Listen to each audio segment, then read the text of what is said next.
Bonjour Randall, Sander Anzadret, TF1. Est-ce que vous pouvez nous parler un petit peu des symptômes de ceux qui vont moins bien? Bonjour. Il y a une petite grippe, je pense, qui se propage, mais c'est rien de méchant. Je pense qu'ils vont se rétablir très très vite et ils vont être à pied pour dimanche. Alors sur ce plan-là, comme vous le savez, Randall n'est pas docteur, l'équipe de France. Donc on vous fera une précision à la suite. Mais deuxième question, Vincent Garcia de l'équipe. Bonjour Randall. Qu'est-ce que ça change de marquer en demi-finale de Coupe du Monde et quel est le message de félicitations le plus surprenant que tu aies reçu? Bonjour déjà, ça change rien. Pour moi, c'était un but très très important, c'est vrai, mais c'est un but qu'on a rêvé et je pense que ça a donné un peu de l'espoir pour moi personnellement et ça fait plaisir à quelques Français et je suis très très fier d'avoir inscrit ce but-là. Bonjour Randall, Nicolas Georgerot, RTL. Tu as 24 ans, tu as 4 sélections et dans 2 jours tu vas vivre une finale de Coupe du Monde. Comment tu mesures ce vertige? Je suis jeune, on va dire, encore. Et je profite. Il y a un mois, j'étais pas ici. J'ai pris la place à Christo et franchement, je profite et j'essaie de prendre les minutes qu'on me donne et les jouer à fond et prendre du plaisir surtout.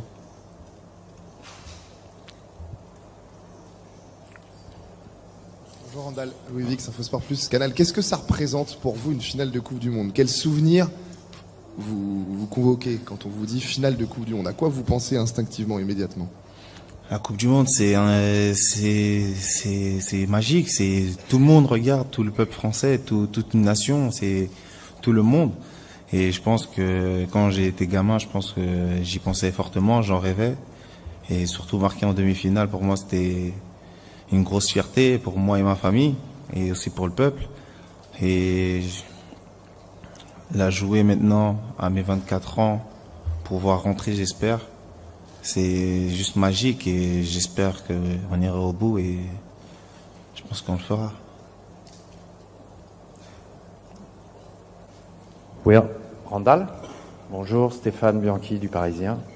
Vous êtes le premier natif de Bondy à marquer en demi-finale de Coupe du Monde. Qu'est-ce que ça représente? Et il y a un autre gars de Bondy qui n'a pas marqué ni en quart ni en demi. À quel point il va être important pour vous en finale? On est tous importants, je pense que pour le groupe, on est tous soudés. Je pense que le fait qu'il n'ait pas marqué, ça ne change rien pour nous. Il a été très important pour nous dans cette compétition. Il a fait un gros travail pour mon but d'ailleurs. Et je pense que cela ne pose pas de problème s'il n'arrive pas à marquer ou il ne fait pas de passes décisives. Il est très très important dans notre jeu et on compte sur lui tout simplement. Salut Randall, ici Loïc Tanzi, l'équipe. Est-ce que tu te rappelles ce que tu faisais il y a 4 ans pour la finale en 2018? Oui, je me souviens, j'étais chez moi à Nantes et j'étais tout seul dans mon salon, je regardais le match. Ouais, tout seul. Et parce que après j'allais partir en prêt à Boulogne-sur-Mer.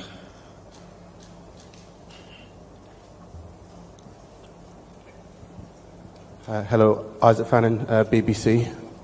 4 years ago, France got to the final and you weren't in the squad. I just wonder where you were watching the game 4 years ago when they got to the final, and what does it feel like to be in another final and being part of a lot of the squad who got to that final 4 years ago? Donc, la même question qu'avant. Vous étiez où pour regarder le match il y a 4 ans? Et c'est comment pour vous d'être avec les mêmes joueurs qui ont gagné en 2018? Qu'est-ce que ça veut dire pour vous? J'ai pas trop bien compris la question. Oh, pardon. Attends,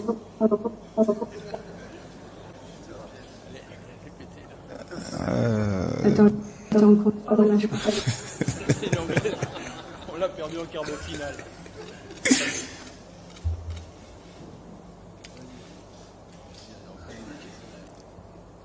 Donc c'est... On va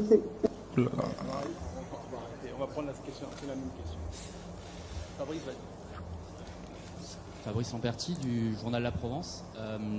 Le groupe est à 2 jours de disputer cette finale prestigieuse.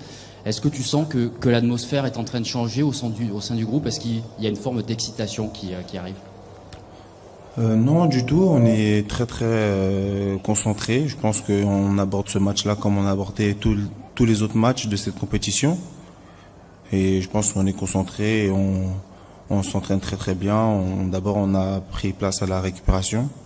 Aujourd'hui, on aura un entraînement. Je pense on va essayer de travailler durant les 2 jours qui nous restent. Je pense que on n'est pas trop excité, mais on y pense chacun de nos côtés. Mais on est prêt pour ce match-là. Bonjour Randall, Julien Babou, M6 ici. Vous avez eu la chance de jouer et contre la Tunisie et contre le Maroc avec à chaque fois un public assez chaud. Ça risque d'être assez similaire dimanche. Comment ça se vit mais sur le terrain, ça n'avait pas l'air de vous anesthésier en tout cas? Du tout. Je pense qu'on est un peu habitué à ce genre d'ambiance dans nos clubs avec pas mal de supporters et je pense que ça nous motive aussi d'un côté, même si c'est pas pour nous. Ça ne peut pas nous déstabiliser parce que je pense qu'on est concentré sur le terrain. On entendait aussi les supporters français d'ailleurs. Moi personnellement je les ai entendus. Donc pour moi je peux me donner à 100% sur le terrain tant que je les entends. Bonjour, ici Gafar Darawan pour la chaîne Coursade News. Est-ce que pour vous la France grand favori pour gagner le tir? Je vous remercie. Il n'y a pas de favori dans cette compétition. Je pense que tout le monde est susceptible de gagner. Ça va être un match attendu, je pense. Ça va être un gros match. Je pense qu'il faut juste être prêt au bon moment.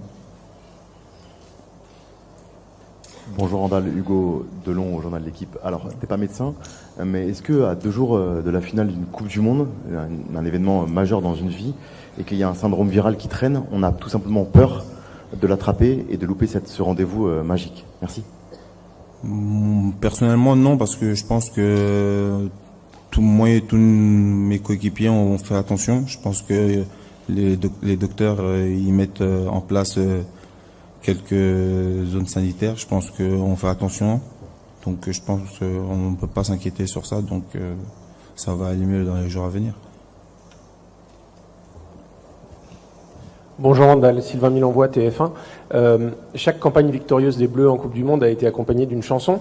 La vôtre, elle est sortie grosso modo l'année de votre naissance. Est-ce que vous la connaissiez avant? Et pourquoi ça marche? Pourquoi ça fédère le groupe?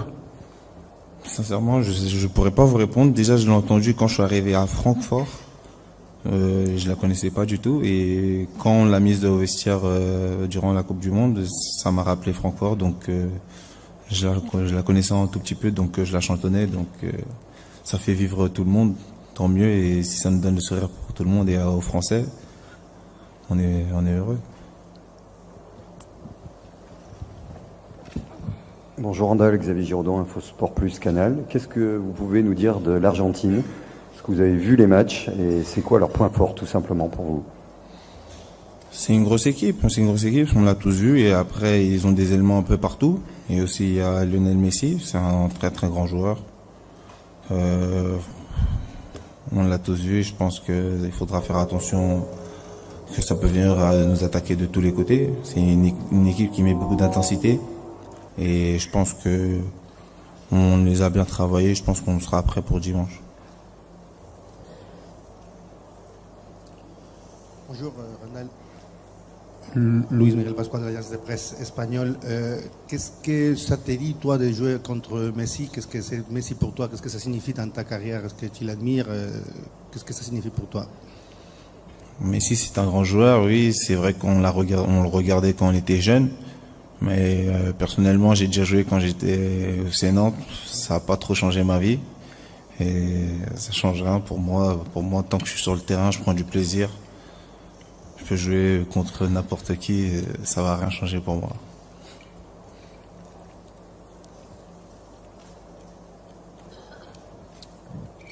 Oui, bonjour. Grégory Schneider, Libération. Depuis 2 matchs, on a l'impression de... Enfin, c'est pas une critique ou une limite, mais de voir énormément les valeurs de combat qui ressortent. On a vraiment l'impression que vous accrochez, vous rentrez dans des dans des grosses batailles. Est-ce que vous avez cette impression-là? Est-ce que vous les avez déjà vécues en club? Et est-ce que passer un certain niveau, c'est pas surtout ces qualités qui parlent? Oui, c'est vrai que plus on se rapproche de la finale, plus les matchs ils étaient tendus.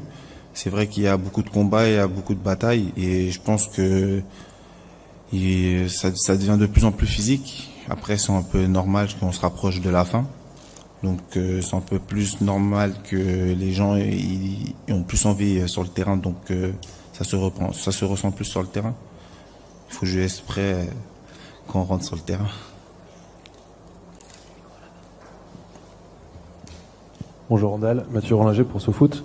Dans l'équipe, il y a 9 joueurs, si je dis pas de bêtises, qui ont déjà disputé une finale de Coupe du Monde. Je voulais savoir par rapport à vous, les autres dans l'équipe, est-ce qu'il y a des conseils, des messages qui sont passés, comment ils vous accompagnent, ce genre de choses? Oui, les anciens, ils nous parlent un peu plus, vu qu'ils ont vécu ça il y a 4 ans ou bien avant. Ils nous donnent des conseils, il faut qu'on reste focalisé, on prend match par match. Faut pas trop s'exciter ou penser au prochain match d'après. Faut prendre le match qui arrive, donc faut pas prendre trop la grosse tête, faut avoir les pieds sur terre. Donc je pense que les anciens, ils nous encadrent pas mal pour nous les jeunes qui viennent d'arriver.